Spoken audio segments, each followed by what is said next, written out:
Assalamualaikum warahmatullahi wabarakatuh. Saya Septiana dengan NIM 2008056012 kelas PM2A Fakultas Sains dan Teknologi UIN Wali Songo Semarang. Saya di sini akan menyampaikan sedikit mengenai beriman kepada Allah dan beriman kepada malaikat guna memenuhi tugas ujian akhir semester mata kuliah Tauhid dan Akhlak Tasawuf. Beriman kepada Allah. Di antara kewajiban manusia kepada Allah adalah beriman kepadanya, dengan keimanan yang benar-benar iman yang tidak dicampur dengan keraguan apapun. Apa yang harus kita imani tentang Allah? Ada 4 hal yang perlu kita imani tentang Allah. Yang pertama adalah keberadaan Allah. Cukupkah kita mengimani keberadaan Allah? Tentunya tidak cukup. Harus dibarengi dengan mengimani Allah sebagai Rabbul Alamin, yang artinya pencipta alam semesta, pengatur alam semesta, dan penguasa alam semesta. Keimanan ini dikenal dengan istilah Tauhid Rububiyah. Lalu, cukupkah sampai di situ? Tentunya tidak pula. Karena yang mengimani dua ini banyak pada masa Rasulullah. Namun, mereka masih dinyatakan sebagai orang kafir dan orang musyrik oleh Allah. Seperti yang telah dijelaskan dalam Quran Surat Yunus ayat 31 dan Quran Surat Al-Ankabut ayat 61 dan 63. Dalil tentang keberadaan Allah sudah banyak disebutkan dalam Al-Quran, sehingga tidak ada lagi keraguan atasnya. Kemudian yang ketiga, beriman bahwa Allah adalah Al-Ilah, yaitu satu-satunya zat yang berhak disembah dan diibadahi dengan benar, tidak selainnya.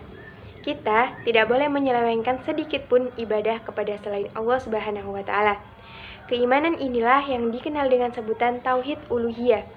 Kemudian yang keempat, beriman kepada nama-nama Allah yang indah dan sempurna, sesuai dengan keagungan dan kemuliaan Allah Subhanahu wa Ta'ala. Kita tidak boleh melakukan tamtsil atau menyamakan Allah dengan sifat makhluk. Kita tidak boleh menanyakan bagaimana hakikat sifat Allah. Tidak boleh melakukan tathil atau meniadakan atau menolak sifat Allah, juga tidak boleh melakukan takwil atau mengartikan lain sifat Allah atau menyelewengkan makna dari sifat Allah kepada makna yang lain. Keimanan terhadap nama-nama Allah dan sifat-sifat Allah ini dikenal dengan tauhid asma wa sifat. Kemudian selanjutnya adalah fungsi beriman kepada Allah. Yang pertama adalah menambah keyakinan. Seperti yang telah kita ketahui bahwa Allah Subhanahu wa Ta'ala yang telah menciptakan segala sesuatunya di semesta ini, sehingga semua bukti nyata akan Allah itu benar-benar wajib untuk kita yakini. Kemudian yang kedua adalah menambah ketaatan. Dengan kita beriman kepada Allah, maka secara tidak langsung akan mendorong kita untuk melaksanakan segala sesuatu yang diperintahkannya dan menjauhi segala sesuatu yang dilarang. Kemudian yang ketiga yaitu menenteramkan hati.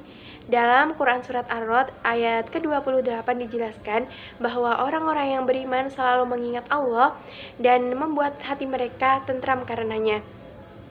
Kemudian selanjutnya yang keempat, dapat menyelamatkan hidup manusia di dunia dan di akhirat.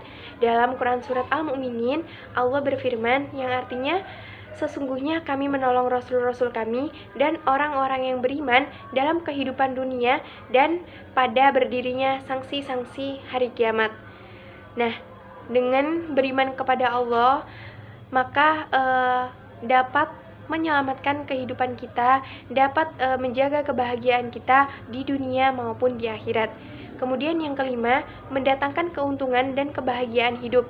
Manusia yang beriman kepada Allah, hati mereka menjadi tentram, hidup pastinya akan bahagia, dan permasalahan akan menjadi lebih mudah diselesaikan, karena mereka yakin bahwa Allah akan membantunya, Allah selalu berada di dekatnya. Jadi tidak ada kekhawatiran dalam hidupnya. Kemudian ada beberapa contoh beriman kepada Allah yang bisa kita aplikasikan dalam kehidupan sehari-hari, seperti melaksanakan sholat wajib maupun sholat sunnah, menginfakkan sebagian rezeki kepada yang membutuhkan, menjaga amarah kita, serta melaksanakan segala sesuatu yang diwajibkan dan menjauhi larangannya. Sebenarnya banyak sekali tentunya hal-hal yang bisa kita aplikasikan mengenai beriman kepada Allah dalam kehidupan sehari-hari kita. Intinya kita selalu menjaga hati kita dari kemaksiatan selalu melaksanakan segala sesuatu yang telah diperintahkannya dan berusaha sebisa mungkin untuk menjauhi larangannya itu tadi. Kemudian pembahasan selanjutnya adalah mengenai iman kepada malaikat. Iman kepada malaikat adalah rukun iman yang kedua dari 6 rukun iman yang telah kita imani. Makna beriman kepada malaikat adalah meyakini dengan sepenuh hati bahwasannya malaikat itu benar-benar ada. Malaikat adalah makhluk Allah yang tercipta dari cahaya, yang senantiasa beribadah dalam ketaatan kepada Allah Subhanahu wa Ta'ala. Mengimani malaikat berarti kita mengimani segala sesuatu yang telah dijelaskan Allah Subhanahu wa Ta'ala dan Rasulullah Shallallahu alaihi wasallam tentang malaikat. Dan itu mencakup 4 hal. Yang pertama yaitu mengimani wujud mereka dan keberadaan mereka. Kemudian yang kedua adalah mengimani malaikat yang telah dikabarkan kepada kita nama-namanya.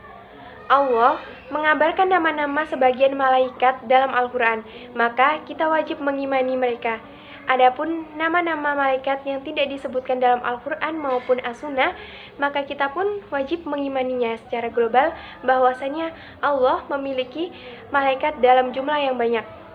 Kemudian yang ketiga, mengimani sifat-sifat malaikat. Segala kabar yang datang kepada kita dari Al-Quran maupun melalui Rasulullah tentang sifat-sifat malaikat, maka kita wajib mengimaninya. Kemudian yang keempat, mengimani tugas-tugas malaikat yang telah dikabarkan kepada kita. Masing-masing malaikat tentunya telah diberikan beban tugas yang berbeda oleh Allah Subhanahu wa Ta'ala. Di antara mereka ada yang bertasbih sepanjang malam dan siang, ada yang beribadah dan bersujud, dan ada yang tawaf di Baitul Makmur. Contoh iman kepada malaikat yang bisa kita aplikasikan dalam kehidupan sehari-hari. Yang pertama adalah berkata dan berbuat jujur, karena dimanapun dan kapanpun malaikat pasti senantiasa mengawasi kita.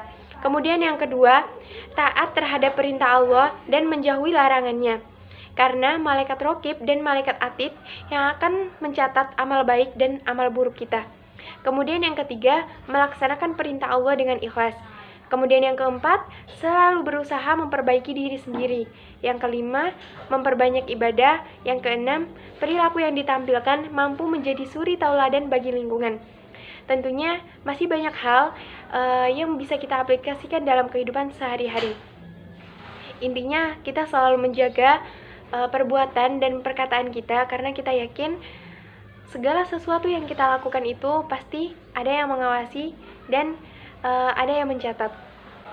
Hikmah beriman kepada malaikat. Tentunya banyak sekali hikmah yang akan kita peroleh ketika kita beriman kepada malaikat. Di sini saya akan menyebutkan beberapa di antaranya. Yang pertama adalah menambah keimanan dan ketakwaan kita kepada Allah Subhanahu wa Ta'ala. Karena kita percaya, kita yakin bahwasannya segala sesuatu yang kita lakukan itu ada yang mengawasi, maka kita akan terdorong untuk melakukan keimanan dan ketakwaan kepada Allah Subhanahu wa Ta'ala.